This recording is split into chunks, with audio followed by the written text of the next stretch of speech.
Yes, niliwaonya ndugu zangu na nikawaasa kuhusiana na haya mambo. Unajua haya mambo hayana mwenyewe na kila siku watu wanakuja na mbinu mpya. Sasa ile kuomba kawaida kwamba naomba hela nikasuke, huenda ikawa ni mbinu ambayo wameiona inaendelea kupitwa na wakati. Sasa wamekuja na mbinu mpya ndugu yangu.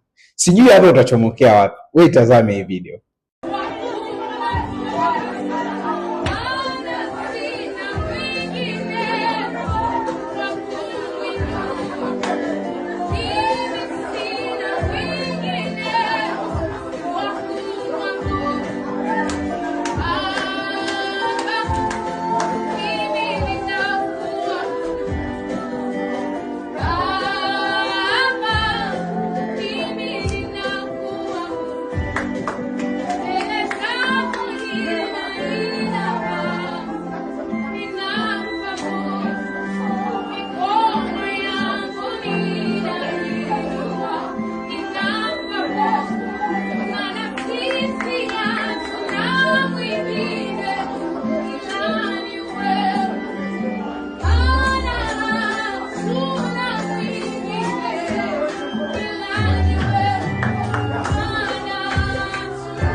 Haya, tangu anaenda saluni ya maombi utakataa tena?